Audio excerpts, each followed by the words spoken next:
Hi, you've already accomplished a lot in this course. We are at the point in the course where we're going to start preparing our data to be ingested in a machine learning model. And there are different steps that are needed to ensure that we get the most accurate results by preparing this data set. So let's review what we've already accomplished. I am using a new Jupyter notebook. However, you're welcome to use the previous one from your video. We are going to be exploring the 50 startups data set again and using that to create a linear regression machine learning model. So let's review what I've set up so far. I've loaded in the essential libraries, pandas and numpy, and saved as PD and MP variables. I've loaded in the visual library, which is matplotlib, saved as PLT, and saved in Seaborn, which is our statistical plotting library, as SNS. I've read in the data set that is the 50 startups using the read CSV function. I've looked at the top 5 rows using the head function on that dataset variable. I've created a statistical summary table by using the describe function. And I've created a correlation table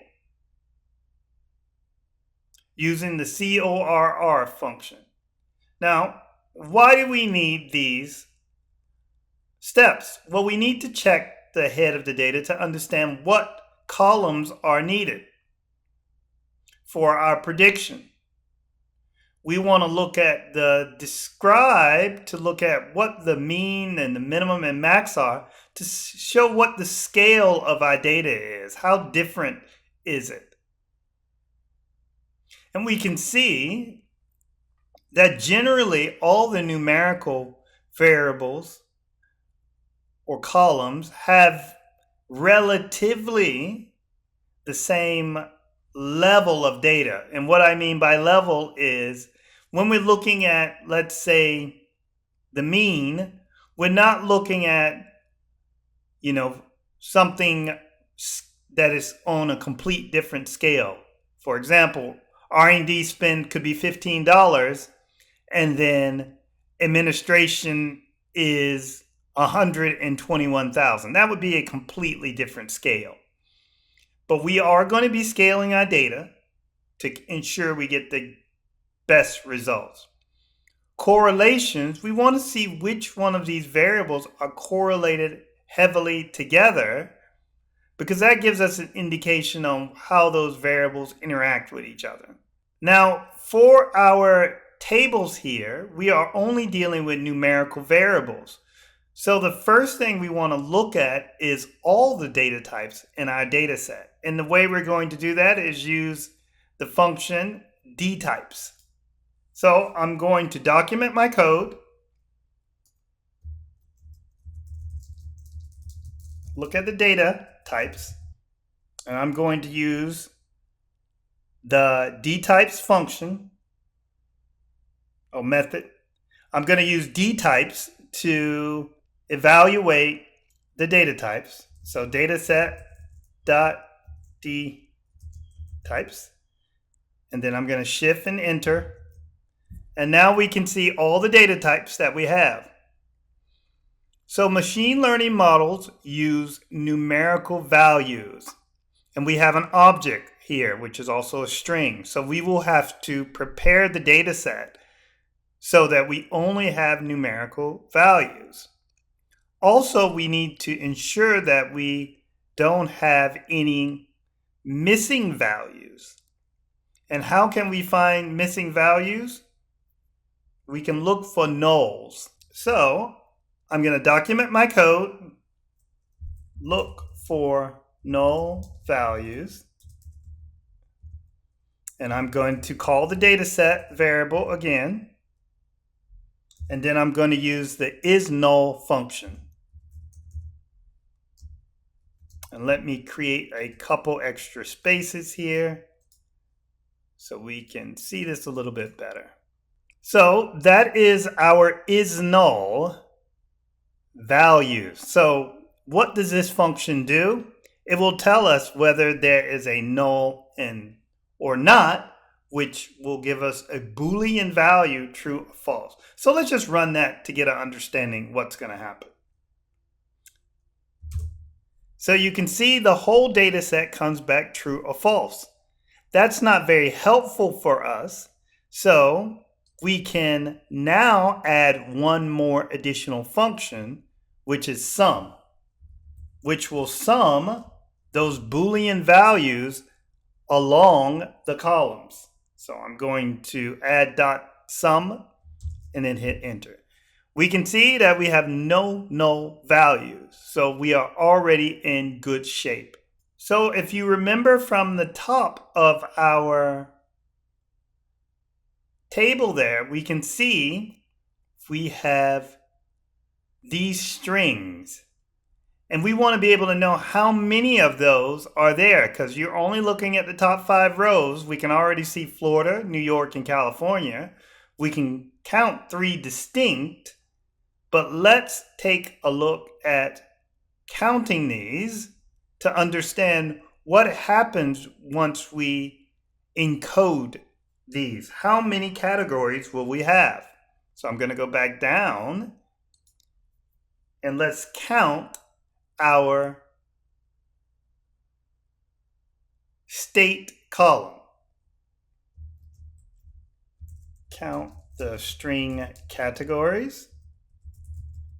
So I'm going to go to data set, and then I want to isolate state. Now I want to be able to count that, and I want to count the values. So we can use a value count function. And I'm just going to press shift and enter. And we can see that we have an even number of California and slightly different for our Florida value. So how do we change these string values into numbers?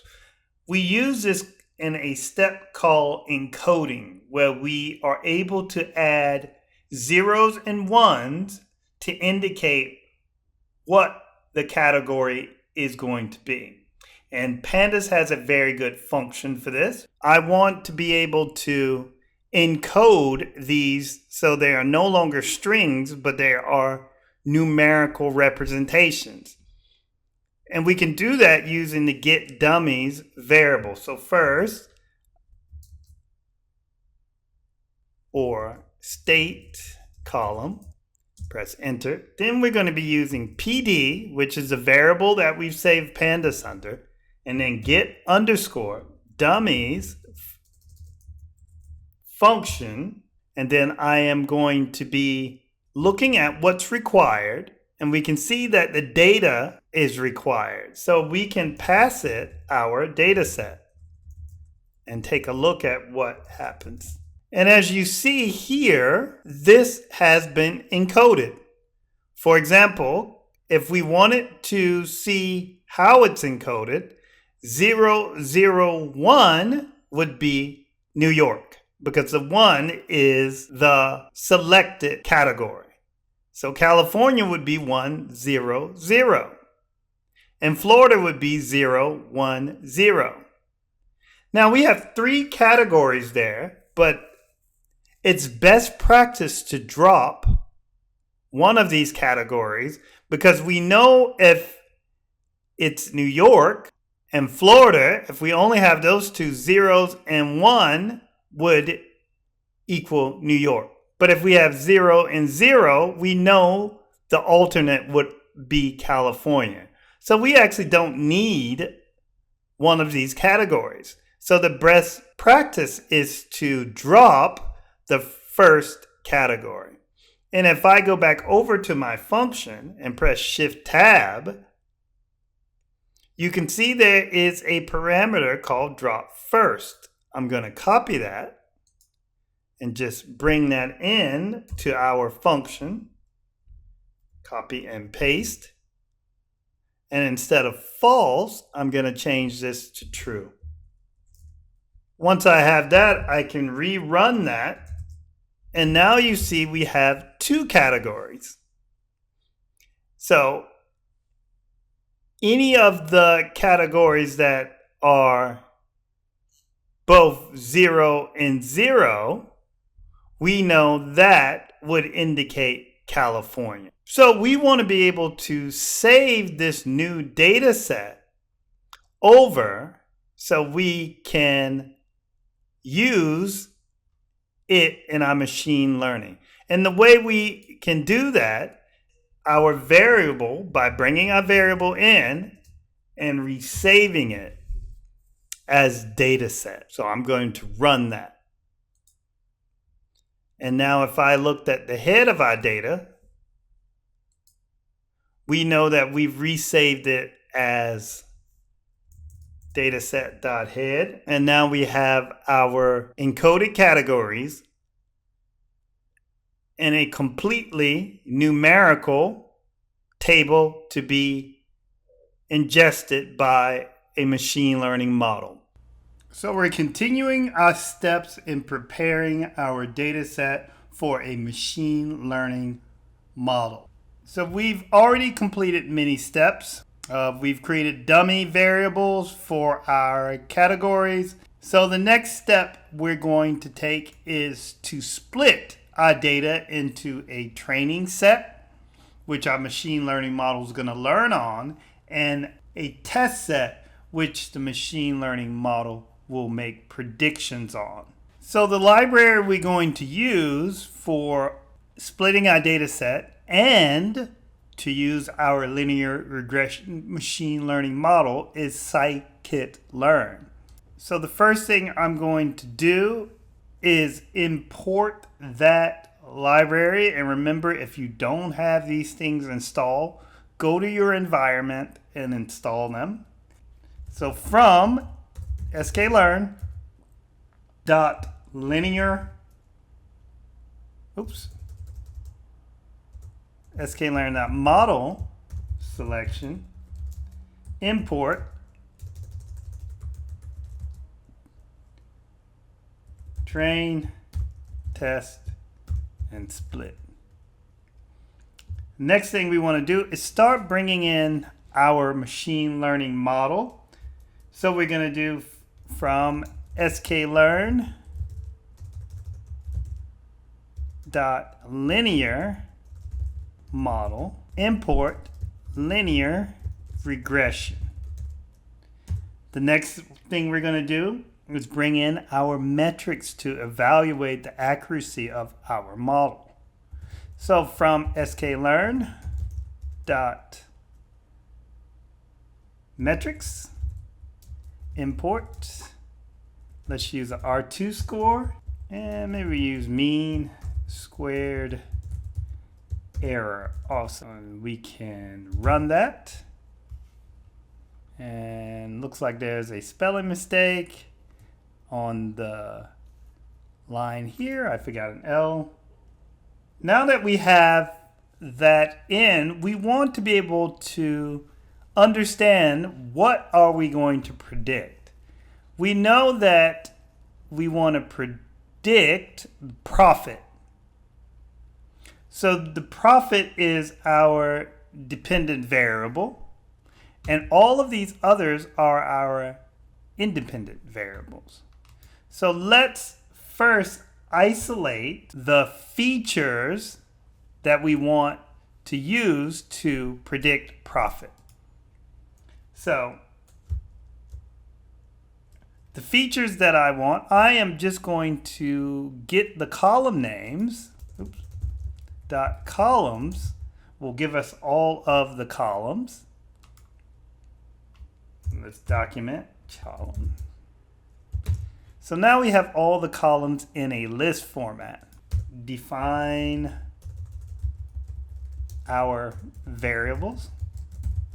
So after we define our variables, let's save these as features. And we just want the names of all of our features. So I'm just going to copy this And now we have a list and paste it. Now everything is there for us, but we don't want profit. So I'm going to get rid of profit.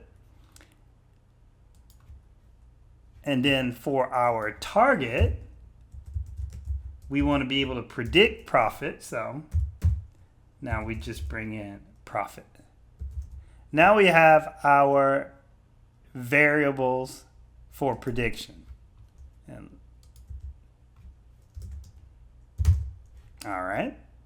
Now we want to go and use these to create an X and Y variable. So X and Y, and we know data set. And then if we pass it our features now, we don't have to put this in quotations because it's saved as a variable. And we save that as X. And then for Y, and the reason this is capitalized, this is just kind of default what people usually use, kind of standard procedure. And Y, we're going to use data set and then target. Now we have our X and Y variables. Now we can use these two to create a training set and a test set. So we're going to create a training and test set. So the first thing we want to do is get our functions, which is train, test, split. And then I'm going to make some more cells so we can get a look at this. This is a function, so I'm going to enclose it by parentheses and shift tab. And then you can see it says this is what we need. So always use this to figure out what you want. Specify the test size and the random state so we can repeat this. So the first thing I'm going to give it is our X and Y variables. Then I'm going to say the test size equals, I want to use 20% of the data to predict on. So I'm going to withhold 20%. And then the random state, I'm just going to call that 1, 2, 3. It's just a number that allows us to reproduce these results. And let's shift tab to make sure we have this incorrect. So we have our X and Y, test size, and the random state. We can shift and enter. And you can see what it gives us, everything all split up.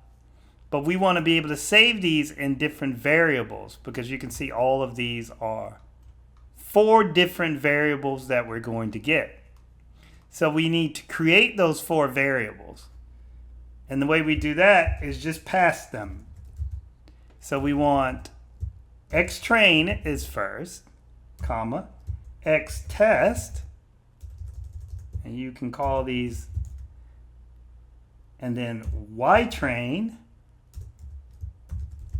and then ytest. So this is the order that all this information comes. And if we save these 4 variables, all this information will be saved in this order.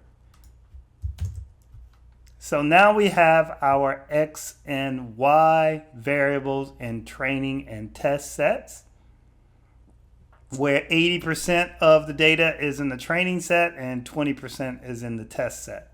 Initialize our machine learning model.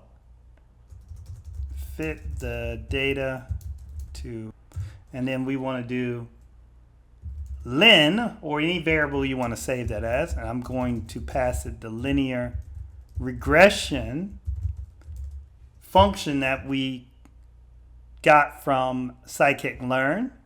And then in all sklearn machine learning models, we're going to fit. So len.fit, and this is where the model learns your data. We're going to fit the xtrain and the ytrain data to our model. And then LIN. And now that that has learned the patterns in our data, we want to be able to use it to predict the X test set, which has all our independent variables.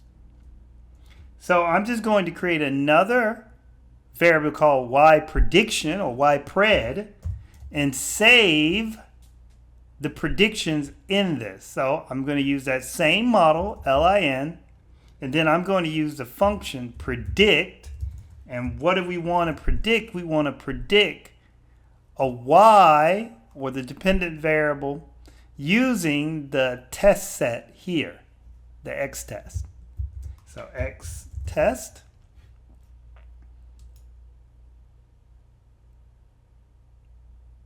And let's take a look at that by just calling the variable again. So now there are all our predictions. And if we want to take a quick look at those, how accurate it is, just by kind of a check, we can run the Y test and see that, for example, for the first one, the actual is 146,121, and our prediction is 133,749. So now we want to check the accuracy of all of these predictions. Not terrible, but let's check the accuracy of the model, or using the R-squared score. So we check the model performance. So we can use the R-squared score. We have R2 score, which we have brought in using sklearn. And then we can use that function, and then you can see what it's asking for. The true numbers, which is the Y test that we just took a look at here, and then the predictions. So Y test is my Y true, and Y pred is the actual predictions. And if we run this, we're going to get a score. So R-squared is going to give us a indication on how well we can predict the linear relationship between the independent variables. This is a great way to understand the correlation. So in the next video, we're going to talk about getting this into Power BI, and what do we want to do? Do we want to deploy this in Power BI, or do we want to use the output to ingest in Power BI? We're going to talk about that in the next video.